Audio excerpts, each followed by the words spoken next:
Cook Hard with the twins and Ralph. I am Ralph, aka Big Ham, aka Nose, aka smartest one in the room, and I'm here with my fellas. Twin number one, Keith. Twin number two, Ken. Ken, talk to the people. Hey, yo! It don't work when I do it. What's up, fellas? It's your boy, Ken. Thanks for tuning in today. Go ahead and introduce yourself, Keith. What's up, fellas?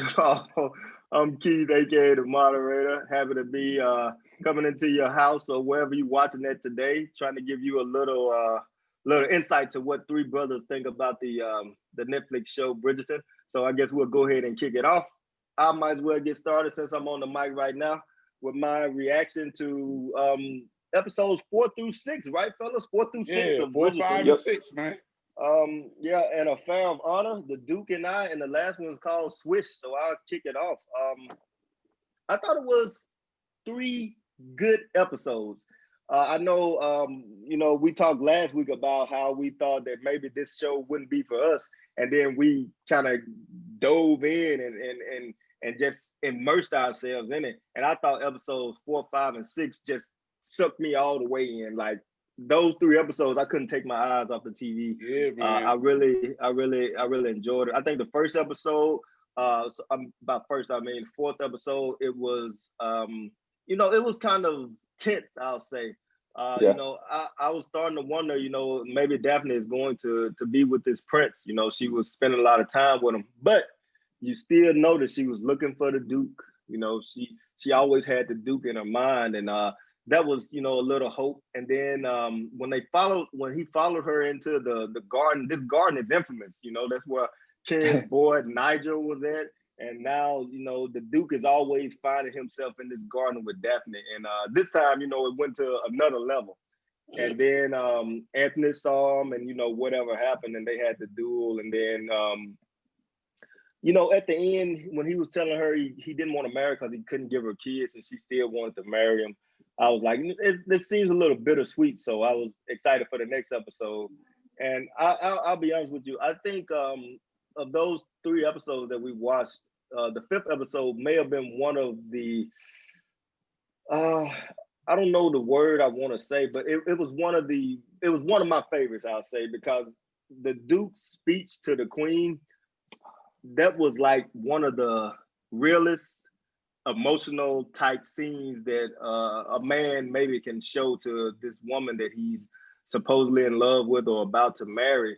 And that resonated with me because, saying those words and then seemingly meaning them. Obviously, we know this is a TV show, but when you're watching it, it's not a TV show, it's some alternate reality. And that was probably my favorite scene of the 3 episodes that we saw this week. I felt that scene was powerful. It was maybe gripping. I thought they were great. And then, the 6th episode was full of love, good love, long love, happy love. The honeymoon phase. But yeah, exactly.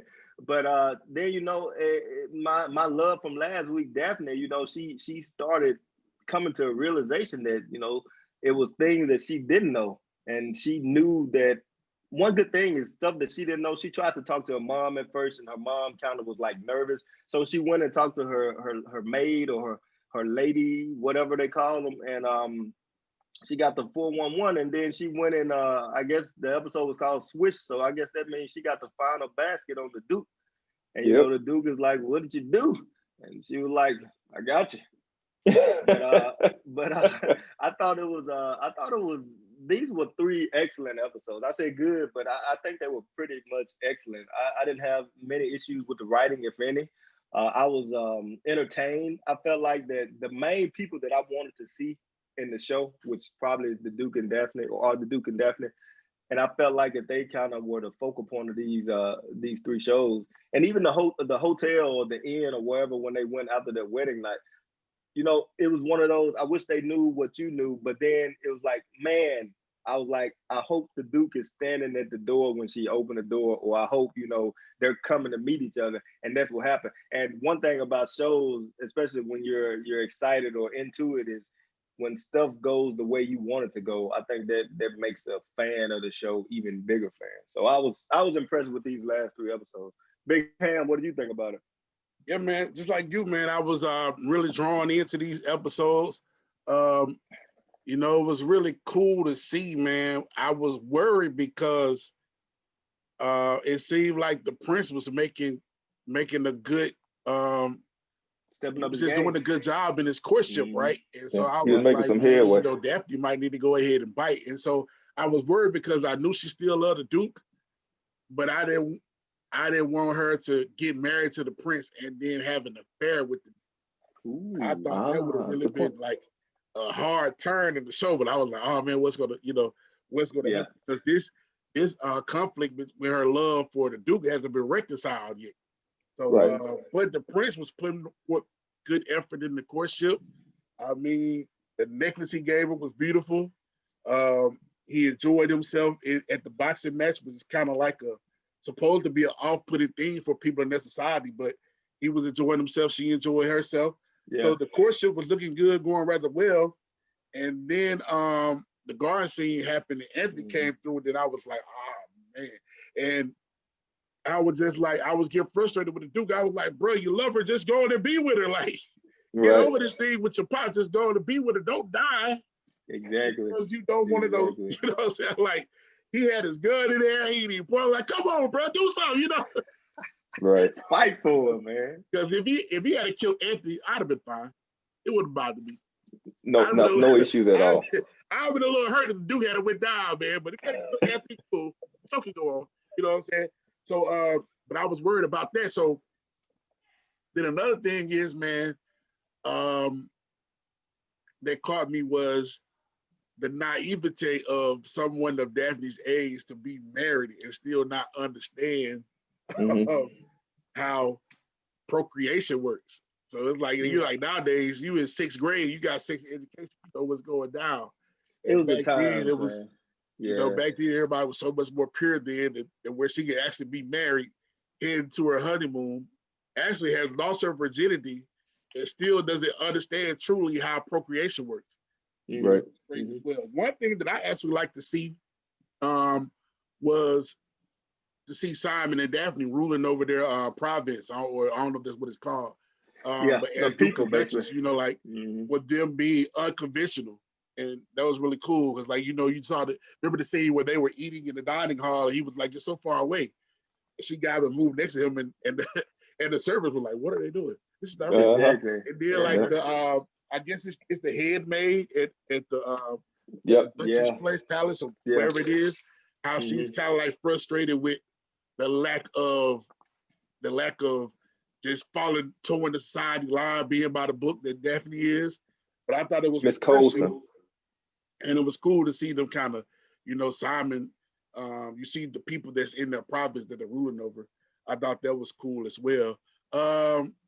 As we got into episode 6, the Colin and Marissa courtship really caught my eye. I started getting involved in that, and I was really rooting for her to go ahead and get the marriage done. I really, even though it was shady, man, even though it was shady, they was doing Colin kind of dirty. I was like, I thought it'd be a good match. You know, I thought, you know, she had some love for him. She respected him. She didn't love him like she loved the dude that she was pregnant by, but I thought it would have been a good match. I thought it would have been good for the Featherington family. I thought it would have been good for you know, Colin to actually be in love with her. And I knew it was kind of messy, but I was kind of rooting for that. And I felt kind of bad rooting for her, but I was rooting for that, bro. I mean, I You don't know should have if felt bad. it kind of felt like this what they wanted us to root for. Yeah. But I definitely was rooting for it. So, like you said, all of it was good. And then, you know, now I'm interested to see in the last 2 episodes what's going to happen with Daphne and Simon now that she knows, you know what I'm saying? Now that she knows that she done got one up on him, you know, what's going to happen now that she knows that what's going to happen if she comes up pregnant? You know, you know, like, how's that going to happen? You know, typically we know that it might not happen the first time, but it could happen the first time. It So could happen the first time. what's going to happen? So, like you said, man, I'm all in just like you. Ken, finish it up. Yeah, I think you guys hit some great points, and you guys hit the main characters and main focus. So I guess I'll try to step back a little bit and look at some of the other characters. Like over the course of these episodes, we found out about the Featherington or Lord Featherington, how basically he's gambled away the family's Oh money, yeah. and he can't pay his debts and things like that, and Yeah, he's and he already, started getting into debt though. It's like yeah, always once you trying to get always out trying of to it. pull yourself out. Yeah. Yeah. Yep. And so the middle daughter, I think her name was Philippa. She had a suitor, the only suitor of all the Featherington kids, and she had one, and she was all happy. Joker sneezed a lot, but it is what it is. You gotta take what you can get. And so I think Lord Featherington ended up running him off, and we don't really know why. And then Lady Featherington, man, I know y'all have some disdain for her, but Lady Featherington, she'll sleuth. She'll go in and Yeah. do her research to try to figure out what's going on. We know she did that with Marina, and we know that in these episodes she figured out that Lord Featherington had, spent away all their money, even the girls' dowries. So that's something we're gonna have to watch and see how it goes. And then We like also found Ralph, out, I'm sorry, Ken. We also found out, because you bring up a good point and I don't want to forget it, but we also found out through Lady Featherington's research or investigation that the reason why Marina was there, and it wasn't, Oh yeah. a daughter, and it wasn't like some love interest. It was because he owed her father a debt. right? Which still don't make a lot of sense to me. I mean, you owe her dad debt money, so his daughter got to stay with you. Obviously, it's the whole she pregnant thing, and maybe don't want to bring shame on the family, but you still her parent. So sending her to live with somebody that owed you money, it doesn't make a lot of sense to me. But also we met what was the girl's name? The one that was Well, vying for Ken, Prince I'm sorry, Frederick. man. I hate that me keep interrupting you, but I think he probably Man it was out. two it was two reasons why Lady Featherington, I mean Lord Featherington could pay that debt, because if she wasn't getting married, then Lord Featherington would have to pay her dowry, Right. Ah, as well as and then he has the cost of taking care of her yeah, during that time as well. But go yeah. ahead, I'm And sorry. they could have still been related too, technically. Yeah, yeah. Yeah. I see what you're saying. Okay, that's a good point. That I didn't even consider. I was just thinking about the dowry for his kids, but I guess if he had to pay Marina's, there would also been something he would have owed. And then we know we had the interactions with Daphne and Cressida, the girl that wanted Prince Mm, Friedrich and that's that true. had the swoon in the earlier episodes where he caught her. So her and Daphne had some interactions where Daphne kind of one upped her by saying if he had wanted you, he would have chose you, and was a little stern, but I think Cressida deserved it, even though you kind of want to feel a little sorry for her. But then later on, Cressida sees Daphne and the Duke in the garden, and she's kind of got an upper hand on Daphne, which leads to the whole thing where Daphne says, "Hey, somebody did see us, so you got to marry me." With the Duke. So I thought it was good episodes, and we really learned that Penelope Featherington is either in love or really really really Mm, cares about Colin, mm, to the point where she is trying everything she can to dissuade Marina from doing this don't putting this plot together to trap him. yeah. And so we learned that, and we see her interactions with Eloise at the end of episode 6, where she's just walks up on her in the middle of the night, kind of crying and things like that. So it was a great set of episodes.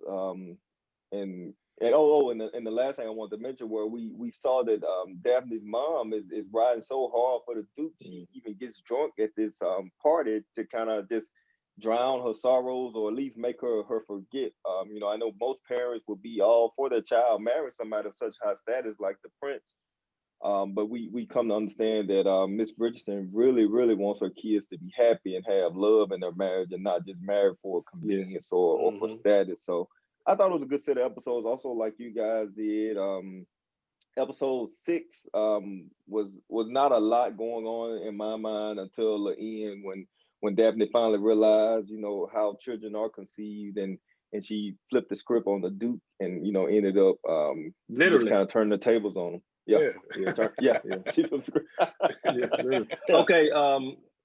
Great insight by you guys as usual. I feel like we all basically in the same realm. We all brought out some different points. and you know, it made sense. So I'll pose a couple questions from those last three episodes. One, and we'll try to be quick about it, but one, we now know why the blacks and the whites are kind of Yeah. like in the same status. So I thought that was pretty good writing to share that. Um, you know, watching the first three episodes, you know, we knew that we had a black queen. I assumed the king was white, but I didn't pay much attention to it because it seems that the color status is the same in this Didn't matter. age. But Right. now we know that because the king fell in love with this black lady, that's why everybody else kind of saw that as maybe okay or normal or you know, no kind of bad thing. And you know, then your eyes are shielded at the same time, actually open to see that you are the same, you know, and love or even just regular relationship can be common between all races. So that was good. So I don't know if you guys had any thoughts on that, but I also Yeah. want you to talk about the king's I guess reaction to the queen when he asked about their I think it was a daughter, a younger daughter or something, and that had Right. passed away, and the queen told him about it, and then he kind of flipped out. So that was also, that was like a happy, potential happy scene that turned kind of sad, and not so sad for the thing that happened, because that was probably some reaction that could be normal, but the state of mind that the king was in, because when she walked in, he seemed to be back to himself, or you know, normal, and then it seems like that his mind is not where it should be, or you know, he's missing some pieces that are important, and he reacted out in a rageful type of way. So what did you guys think about that? Yeah. As So far from as the I'll go. Let okay, me go first, go ahead. Big Ham, and then you chime in. From a race standpoint, yeah, what you said is absolutely right, and I thought it was telling that Lady Danbury is the one that basically introduced that Mm, to us, where she was talking to the Duke about his relationship with Daphne and how the Queen and the King had brought them into this area where they were viewed on the same level, and that Daphne and the Duke could just further perpetuate that viewpoint if yeah. you know if they were truly in love. So I thought that was really cool the way I know in the last set of episodes we talked about Lady Danbury and I talked about how cool she was, how calm and intelligent and basically didn't care what other people thought, but how she wanted happy endings and she wanted the right things Mm, to happen. So I thought it was she's always kind of the voice of reason and the moral compass, no pun intended, for the yeah. Duke. How she's always telling him what he needs to do, and I thought for her to kind of give the viewers the insight as to how the relationship of the the blacks and the whites were together, and they were due because of the king and the queen, and how you know if someone of that status and stature were doing it, then you know the same affection just trickled down to the rest of society. And Mm, then regarding the king and the queen and that dynamic, I meant to ask you guys last week, but I was going to ask this week about. It seems like the queen doesn't care much about the king because she's always Yeah. saying, "Is he dead? Is is he he dead?" dead? When they come to Yeah. give her a status update, and I Hmm. thought that was odd. Mm, And then it was even more odd once you saw once you saw the dynamic and it came apparent that the king is definitely suffering from some kind of mental issue. I don't know if it's Alzheimer's or dementia or something where yeah. he's not his mind is not in the status where he you know he remembers things and thinks some of his memories are actually going on when obviously things have changed. And I thought the interaction that the queen had with Daphne and the Duke about love and how that's the best way to start a marriage is to be friends with somebody and Friendship. then Yeah. become lovers was really telling. And so I really enjoyed that aspect of the show because it was questions that we had. You know, race doesn't Hmm. seem to matter. It's an alternate Mm, universe. That's what we said in the first episode. And now you see that I think it was great writing for the writer to put something in there to try to just show it with no explanation and let people hmm. just automatically come to their own assumptions or even just believe that that was the way it was. And then deeper into the series, explain, you know, hey, this came about because of love. Basically, love brought these races together, and now it's commonplace and it's not looked down upon. And Yeah. so I thought that was a really really bright thing to do in a series and especially in today's society. Yeah. Yeah, Go man, ahead, I Ham. second everything Ken said, and when him saying it was great writing. At first, I thought it was a cop out with the writing because I was like, oh man, so that's just the reason why so the king married a black queen, and now everybody just fell in line. But then when you think about how the power of the patriarchy works, it makes sense. And then Right. when with the scene that Ken referenced where where the queen talked about starting out as friendships and becoming lovers, it made even more sense. And so I just thought that was really cool, and it was a cool way to like you said, Ken, to explain it coming from Lady Right. Danbury. Yes. And then the queen, we had known earlier that the king had been sick, so we didn't really know why. And Right. then we kind of, like you said, the queen's kindness toward the king seemed like, she didn't love him anyway, But then maybe we can understand because she probably thought the king felt one way about her, but even though he's going through these bouts with dementia, some of those thoughts that he have may be actual real thoughts that he had kind of kept under the rug since he was in his right Mm-hmm. mind. And now that he's Right. not in his right mind, the how he really feels may be coming to light through his dementia. So that's probably kind of affecting the queen a little bit. But a lot of what Ken said, I agree with. Okay. All right, good reaction, fellas. So I think we'll move on to the next segment, which we know you're waiting for it. We gotta give it to you. So this is the segment for love, hate, or meh.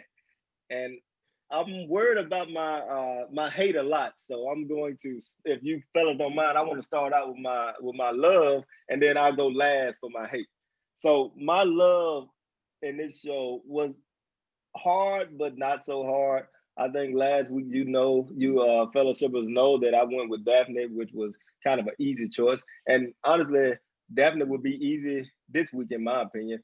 But I'm going to stray just a little bit and tell you that my love for these last three episodes is none other than Lady Bridgerton herself. And the reason why is because Kendrick already kind of stole a little bit of my thunder with his in his reaction, but Lady Bridgerton was fighting so hard without fighting at all for Daphne Yeah. and the Duke. Yep. And to me, that was a mother's love. And she even challenges her son, which based on society or whatever customs they had back then. The son, after the father died, the older son becomes the leader of the family or what have you, patriarch or what have you. But she was still fighting for her son, and she was just riding hard for the Duke.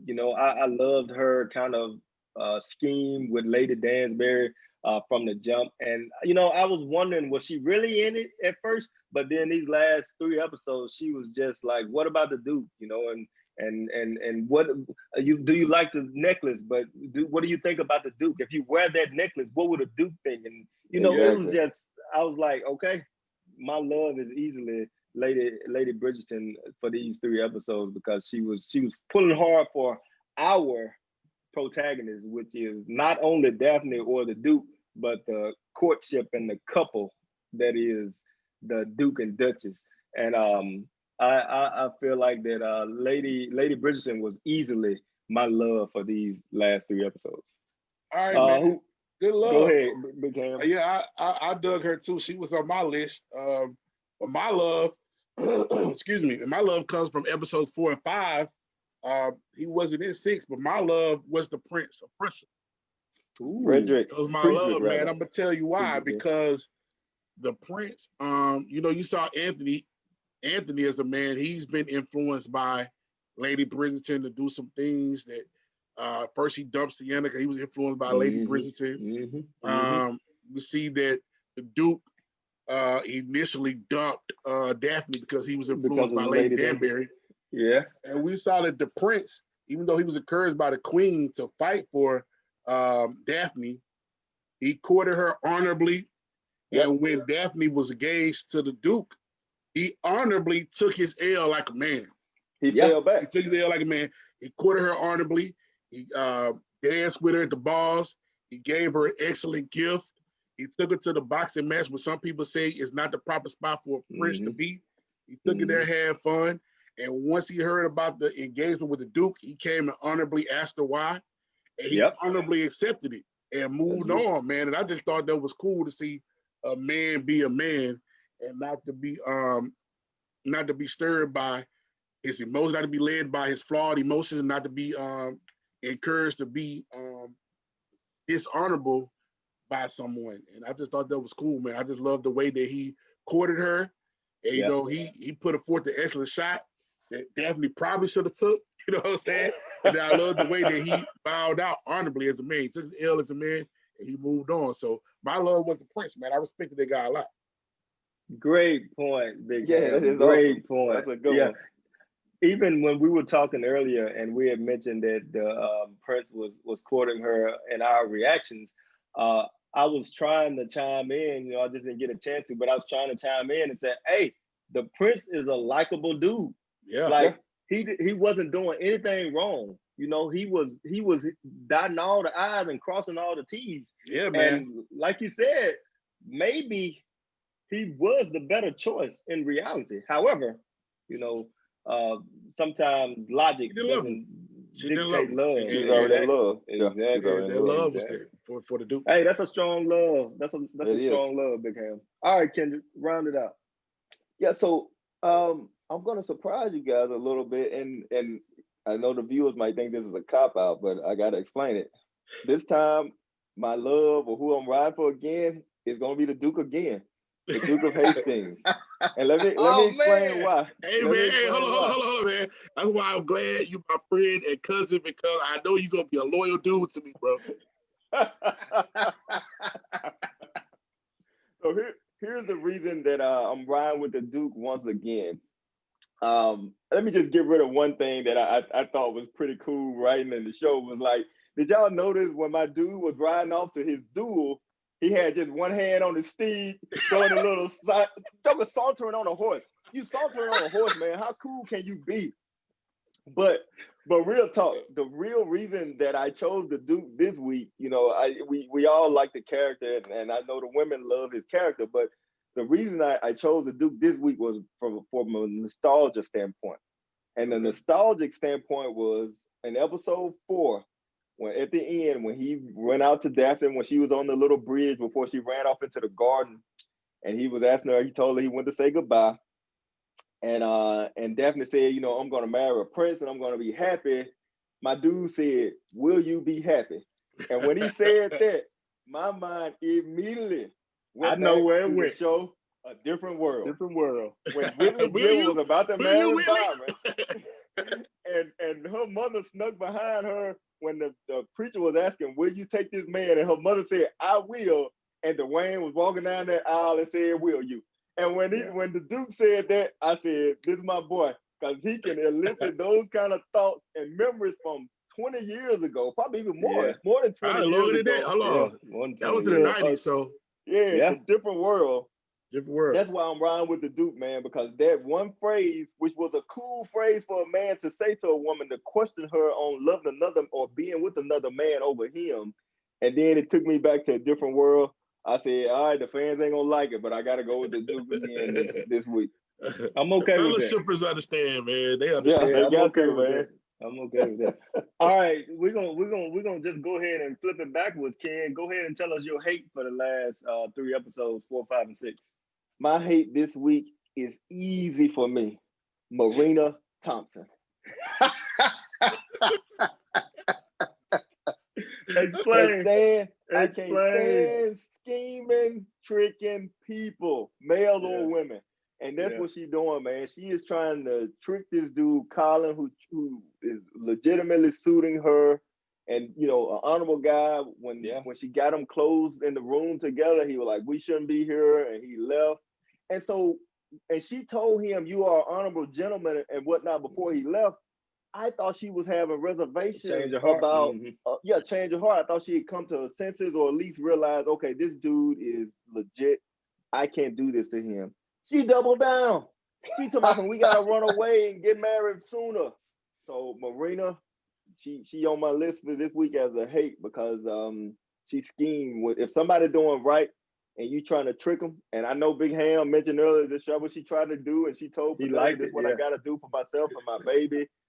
But she tried to take down an honorable dude. So Marina got to go. Okay, Ken. Thanks for your thanks for your hate. Marina. I'll admit that it was kind of surprising, but Big Ham, we're gonna go to you. Who did you hate this time for the last 3 episodes? Hey man, I'm in direct opposition to my cousin Kid because Penelope Featherin is my hate, bro. Let Nah, this man, happen, that's wrong. Penelope. Let this happen. That's Like I wrong. know, I said earlier, I felt kind of bad because I was rooting for Marina. I Marina. was rooting for Marina. her because Colin a good dude and they made a good couple, but Right. Penelope messing everything up. And I'm gonna tell you why. Because Penelope is only stopping this because she has an affinity, a crush, and a love for Colin. If Marina was doing this to somebody else other than Colin, she'd be supporting Marina to do this. She only That's trying to true. stop this because she loves somebody and don't love her. Colin sees you as a little chubby baby. He does not see you as a woman that he wants to be with. Stop blocking and let this happen. Even though Marina's with Child secretly, I believe Not his. she is a good person. You got to understand, she didn't really want to do this. All right. She has been tricked by Lady Featherington. She's in love That's with the true. guy that she's That's true. with.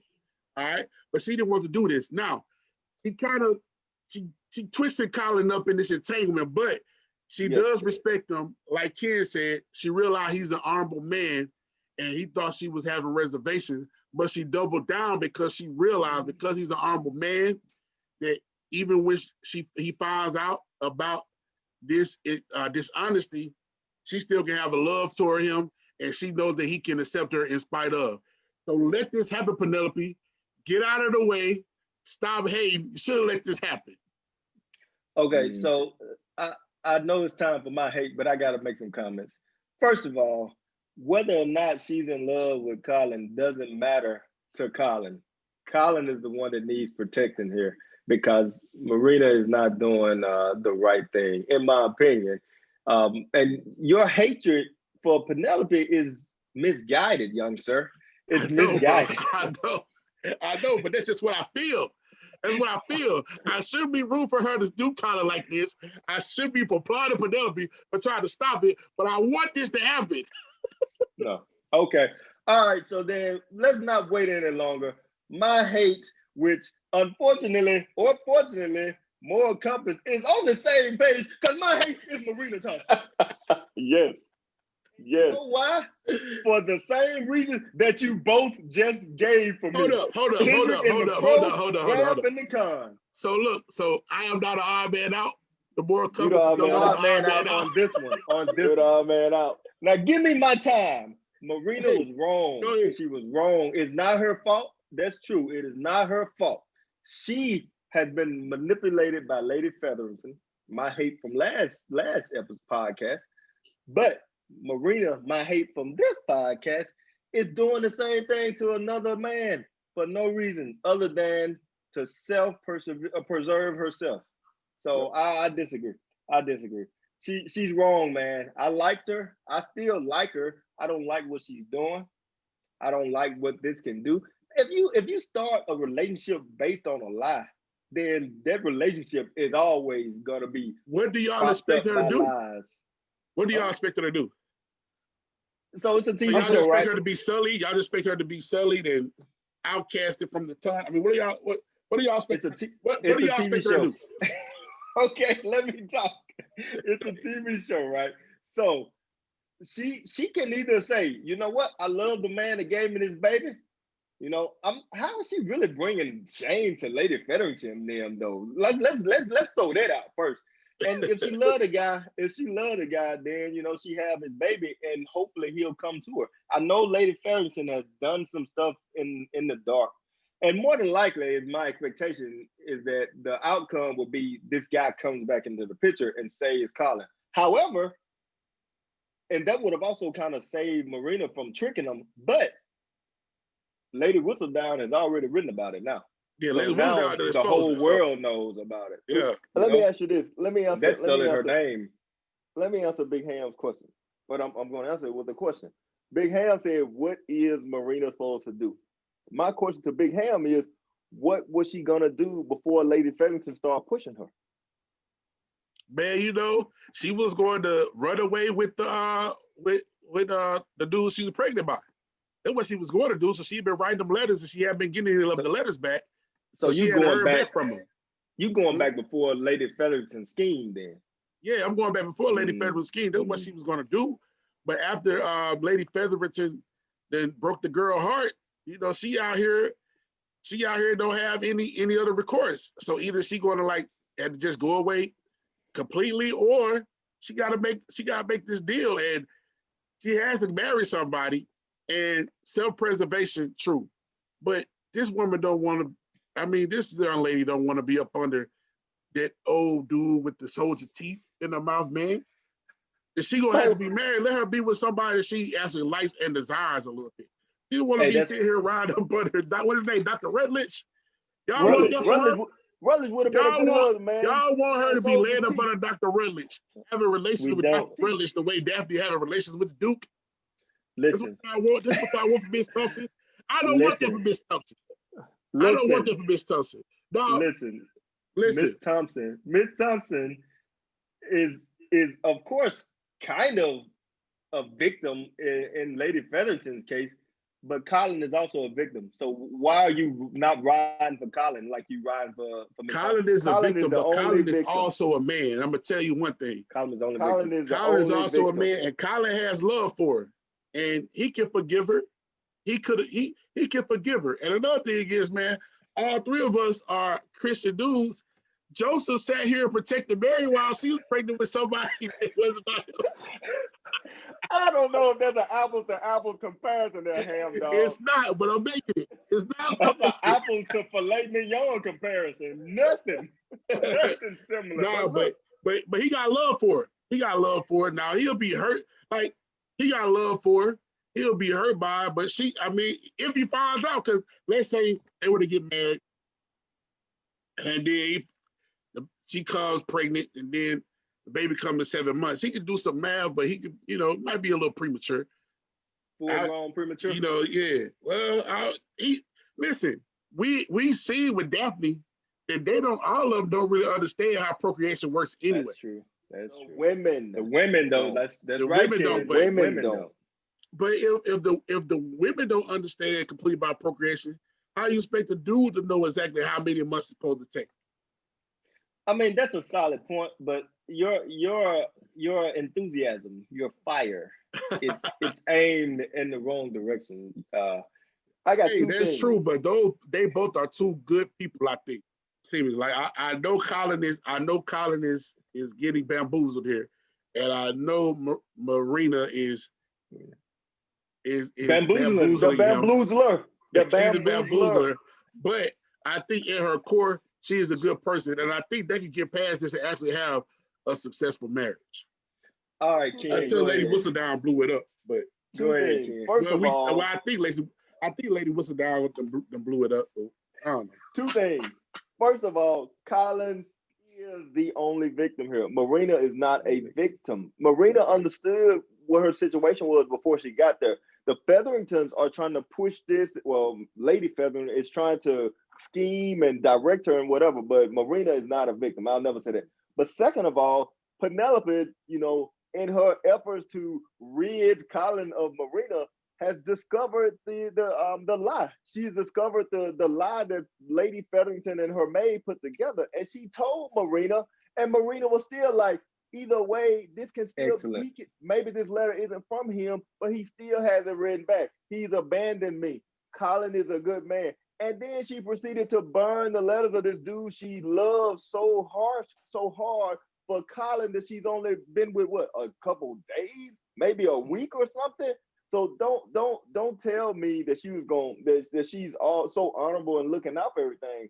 Once she realized that Colin would take her on versus Lord Rutford, she was like, okay, I'll just go with this young dude. Rutledge, my bad. I'll just go with this young dude, and whatever the other dude's name was, I don't know if his name was Robert or Andrew or Thomas or whatever. Whatever happens to him happens to him. So she understood that it was a plot and it was all fake and it was a scheme set up by Lady Featherington. and she still doubled down on trying to run away with Colin. So I I think she understand what did you're that saying. because she actually had a likeness for him, and then her point was this dude. She the rest of this dude. He knows she pregnant now. He still ain't saying nothing back. He at war. He been writing her back the whole time. He in the war. He's in the war. He's a soldier. He been in the war the whole time. He been writing back, twin. He been in the war. All those times he up and down. He been in the war the whole time. He been writing back, and so now he not writing back. So what's she to think? Patient, yeah. So yeah. I mostly agree with the compass on this one, Big Ham. I'm sorry, you are the odd man out this time. Hey, I know, but I know I'm not supposed to feel like this, but the show did it to me. They did it. All right, Big Ham. Since you so enthusiastic about talking, you're gonna have to go ahead and give us your meh this episode. All right, my meh for this episode. For these 3 episodes are the sex scenes. Really? They're my man. And I'm gonna tell you why. Y'all not on social media, but on Twitter, my goodness, the sex scenes in Bridgerton were all the rave. All the rave. All the sex scenes are great. They say you gotta watch just for the sex scenes.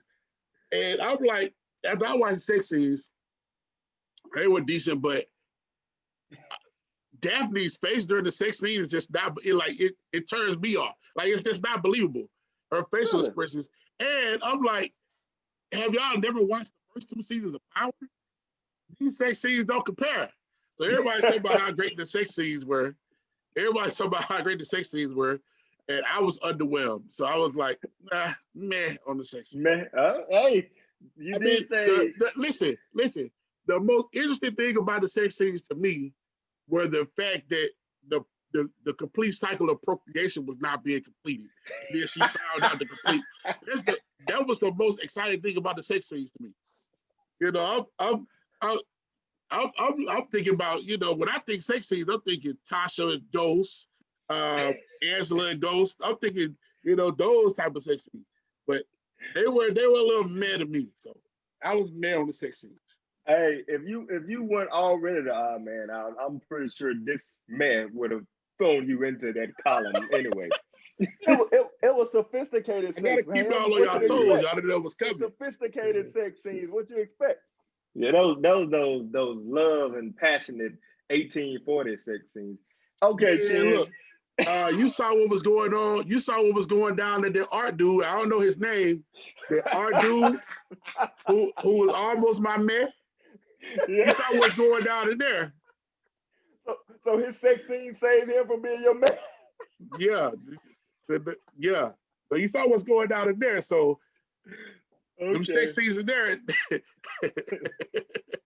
Somebody knows something. So these sex scenes in Bridget was bad. Go ahead. Okay. About the Power writing all the time, but according to Big Ham, the sex scene writing in Power is far superior to the sex scene writing in Bridgerton. Immaculate. So we'll note that. We'll note that for the future discussions on Power. Yeah. Okay, Ken, if you don't mind, I'm gonna go with my man. And honestly, I had some trouble with my man these last 3 episodes because, like I said, I thought they were really good.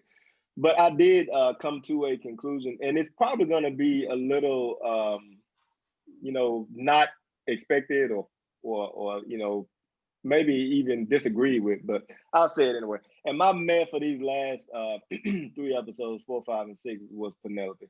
And I'll tell you why. Penelope, Penelope is doing something. You know, she's like the go-between between Colin and Marina, in a sense, to where, you know, she's talking to Marina, she's learning her scheme, and then she's trying to talk to Colin and trying to say, hey, you know, maybe you should think about this, or maybe it's something else going on, you know. And she and neither one of them are getting it, you know. Marina is ignoring her, and Colin is saying, oh, you're kind of young, you don't understand love. So, okay then, so what's she there for? You know, she found a note. So I was like, okay, she might not be my man, but the notes were burned. You know, She told Colin, hey, she could be trying something without really telling him. And he was like, you're too young. So, either you're gonna say, she pregnant, she tricking you. You need to do something about it. Or she don't need to be there, and she didn't do that. Now I know I'm gonna get burned by this mess because she came and told Eloise the whole thing, and then the next thing you know, Lady Whistledown is writing about it. So maybe Penelope had some influence there. I guess we don't know yet. So for me, it was Penelope. Comments? I'm okay with it. My only problem with your bet is that Miss Thompson is your hate. Yeah. So if Miss Thompson is your hate and your bet is preventing Miss Thompson from doing what you hate Miss Thompson for, that's my only problem with your bet. Yeah, but again, like I said, my meh didn't really influence either one of them though, right? Right. And her sole purpose is to be kind of like, don't do it, Marina, or Colin, think about it. And she was ignored on both cases. So then I'm like, why is she there? Why is she there? I think her whole thing is basically her relationship with Eloise is probably the most important thing for her, which really didn't play anything into these last 3 episodes, except at the end of episode 6. So I don't know. But for the rest of it, she was my man. All right. I stand by it. Okay. Round it out, Ken. And speaking of Eloise, my man for the second in a row, Lady Eloise Bridgerton. Oh man, Miss Eloise Bridgerton. Miss Eloise Bridgerton. Eloise, man, is identical as she was in the first 3 episodes, man. Complaining about getting married, whining, complaining, and whining. Oh, okay. She had a little bit of a scene where she's trying to find out who Whistledown is that's not doing anything for me. It's not even believable. The queen gonna ask some random little girl to figure out who Whistledown is. Tell me everything you know. She shouldn't even be in the same circle with the queen. Eloise is not for me, and I think she's not for the show. I'm sorry. Oh man. What was the last part you said, bro? Not for the show. Oh wow. I think I'm not trying to do the Fellashippers a disservice because I gave them 2 repeats from last week, but I still feel so strong. And the Duke was a little different because it just brought up some nostalgia for me. Yeah. But Eloise is identical to the first 3 episodes, man, and I can't do it. So Eloise is still my man. That's true though. She's constantly complaining, man. All she does is complain. All right. That's true. Sorry. And when we get to our predictions for Lady Whistledown, I'm gonna have to like we had to kind of oppose you a little bit. We had some fiery chat today in our later man. I'm talking about fire. But I guess we'll go ahead, since Raph brought it up. We'll go to our last segment of the podcast, and that is, who is Lady Whistledown? And all right, man. So I was conflicted because apparently Big Ham gonna go first to pick somebody. So because I want to build on what Kids just said, because Eloise is still his man, and last week she's my love, but your Lady Whistledown. The Lady Whistledown, she is. I was thinking that she wasn't Lady Whistledown because she is trying so hard to find Lady Whistledown, but then it seemed like soon as she found out from Penelope about Miss Thompson's predicament, Whistledown had published it. Yeah. So I'm like, what? Okay, is Eloise Whistledown? Is she trying to find herself? Is she acting like she trying to find Lady Whistledown to throw everybody off? And then with the queen, like, as the queen scared her into trying to be more active about trying to find Lady Whistledown in order to throw us off some more. So, but I'm conflicted with it because she is trying so hard to find Lady Whistledown. But at the same time, Penelope spilled the beans, and then Lady Whistledown had published it.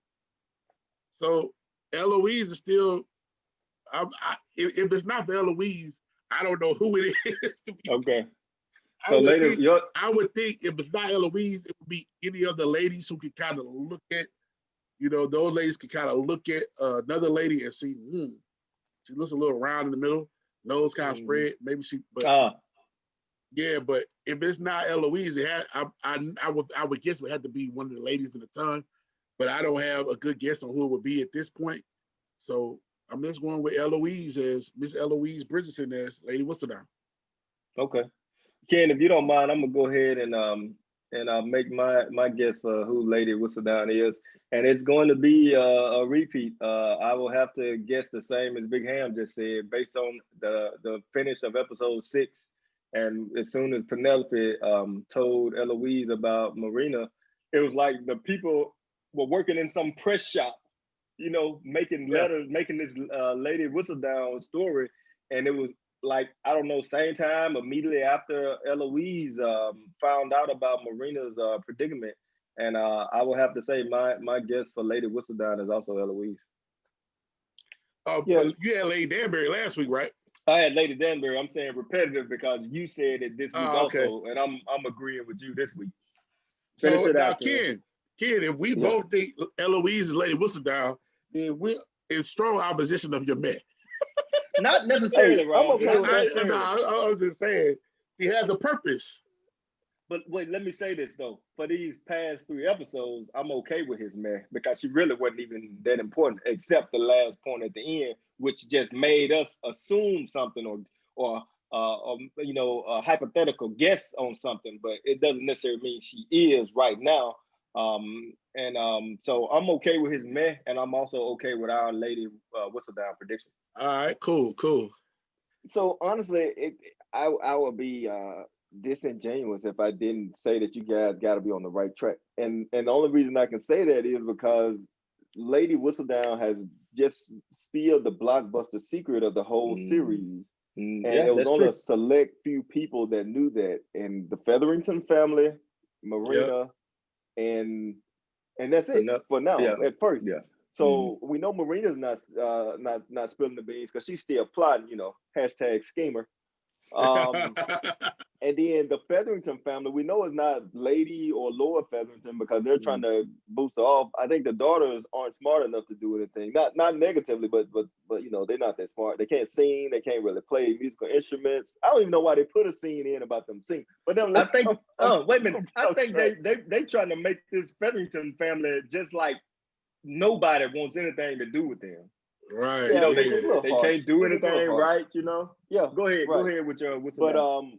But so the fact that Whistledown put in there about Marina being with child, and the night before they showed Penelope spilling the beans to Eloise, at least we assume they never really showed us what she said.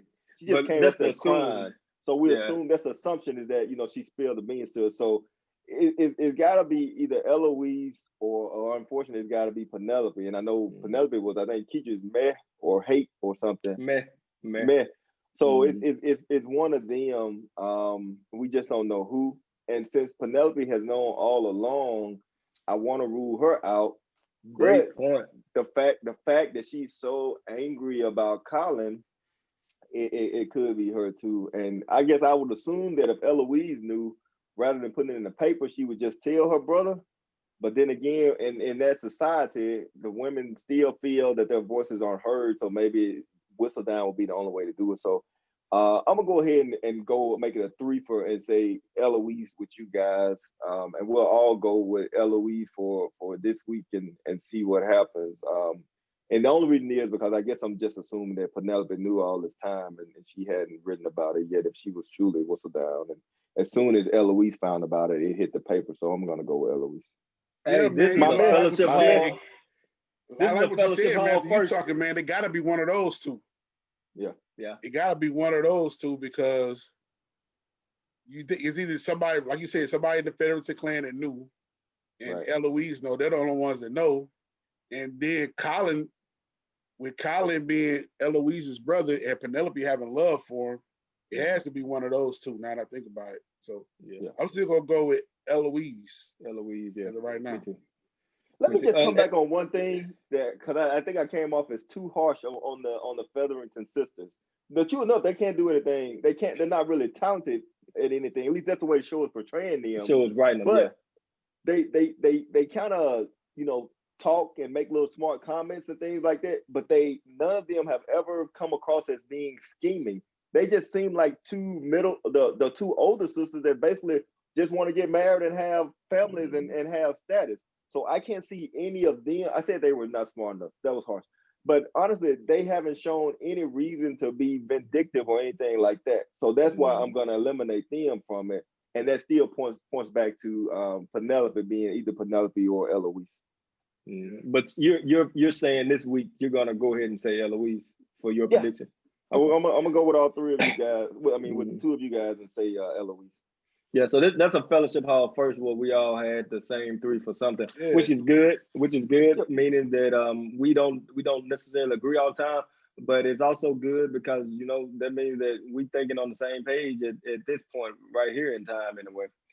Okay, I know we're getting close to our time right now, but I think Ralph mentioned last week that we usually have a deep thinking or critical thinking type question, and I think Ken has it this week. Yep. So this week I decided to come up with a critical thinking question for you guys as well as the fellowshippers out there.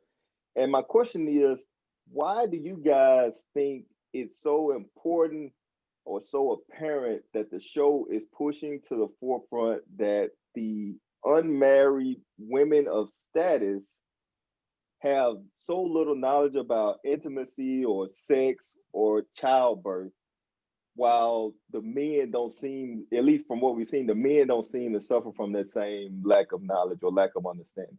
Why do you guys think they're so pushed out on the viewers of this show? Well, I'll say this. If you're on social media a lot, and especially on Twitter, you'll notice that there's a big movement about anti-misogyny and women's empowerment. So I think this show is kind of bringing forth that the patriarchal roles of back then, and how damaging it could have been for women to not be in the know or knowledge of things. So I think it's probably kind of a different slant on the women's empowerment type of thing, to let you know that there could have been a real danger in women not being knowledgeable, and could have been a real danger in men knowing that and taking advantage of that as well. Like you both just said, it is assumed that, like I assume that Colin may be just as ignorant about it as Daphne was, but you all said the women were, and Colin may have known. And it's true that Anthony probably had told Anthony, Benedict, and Colin probably had all kinds of talks about those things that they wouldn't dare talk to their women about. So I think it's bring it to the forefront some kind of dangers of patriarchy in that time, and maybe making the parallel between misogyny and patriarchy of now. That's my guess. Okay, good talking, Ralph. Good question, Ken. Thanks for it. So I think Ralph kind of knocked out the female aspect, and I think I don't have much to add to that. I do agree with what he said. It's probably to kind of show like dangers of being uneducated, and you can take that for a man or a woman. So good point, Ralph. I think I'll try to approach it a little differently. I'll go to the Duke specifically, right? So I think the Duke's hatred of his father, rightfully so, his hatred of his father potentially could have led to him inquiring of someone the process of child conception. And him hating his father so much and deciding that he will not give a seed to his father or name to his, a line of names for his father because of his hatred. He could have did extra research himself to figure out how that happens, and then then knew the necessary measures to take to prevent it from happening. So while Ralph is right, Kendrick and I don't know if we assume that the men knew, but we feel like we know certainly that the women don't know.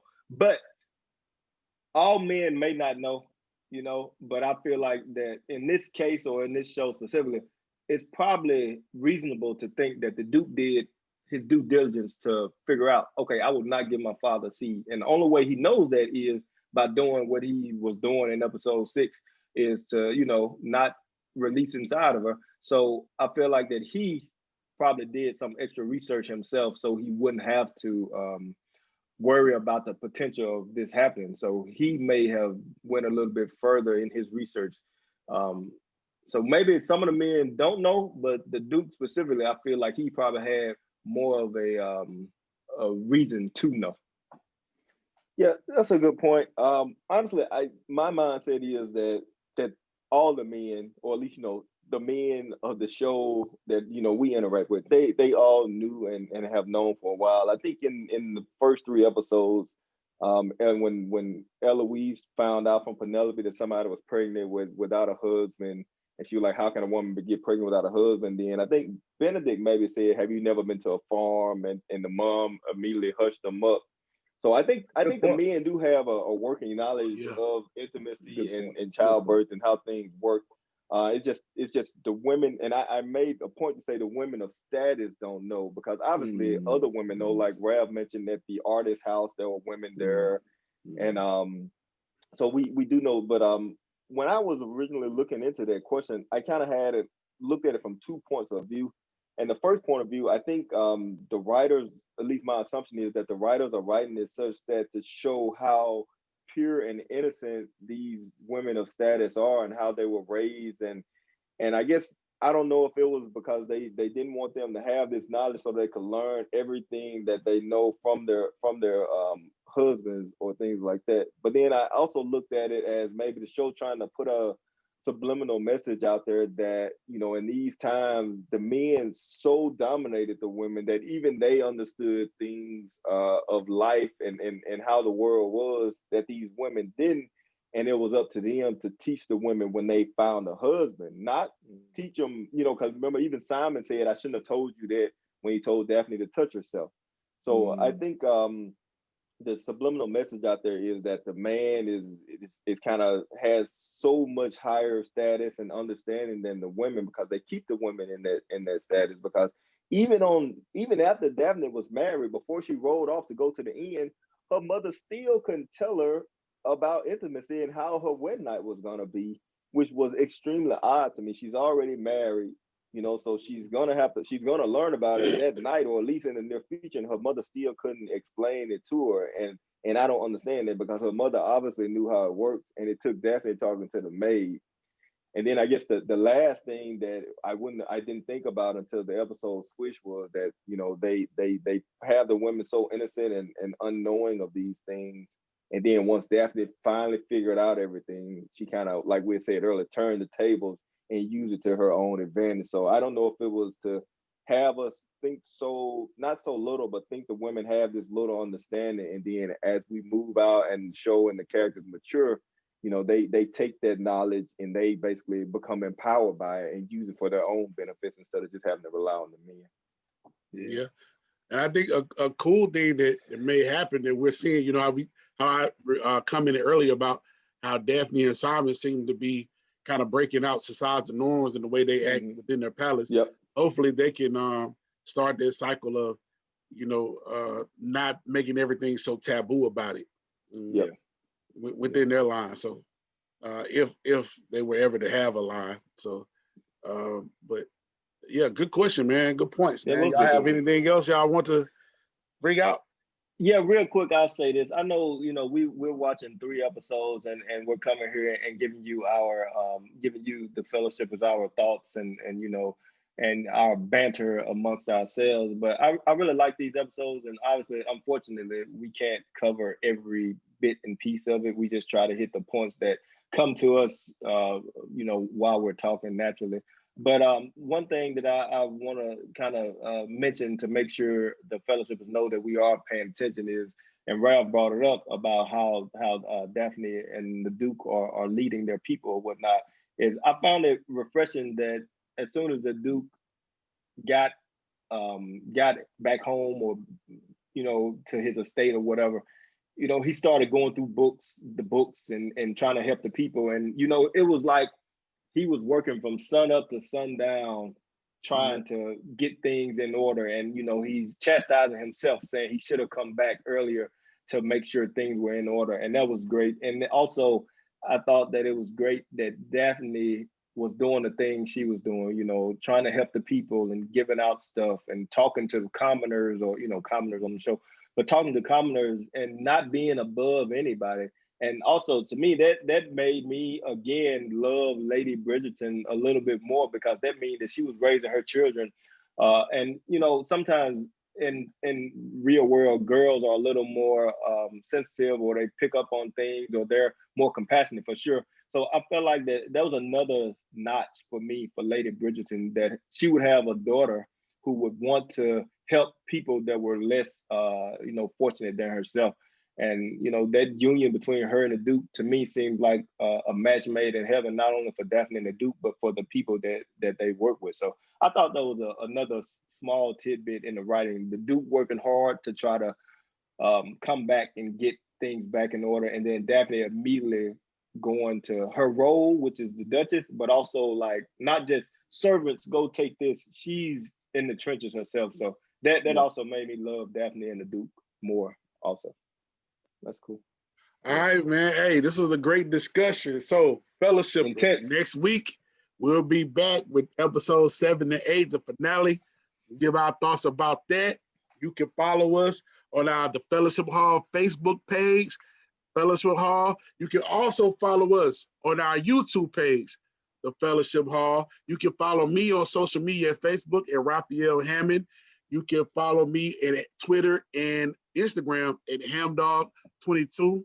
And once again, stay tuned in with us at the Fellowship Hall. And I thank y'all for checking us out today on the Fellowship Hall with the Twins and Ralph. See y'all next week. Be blessed. Be blessed, Be blessed,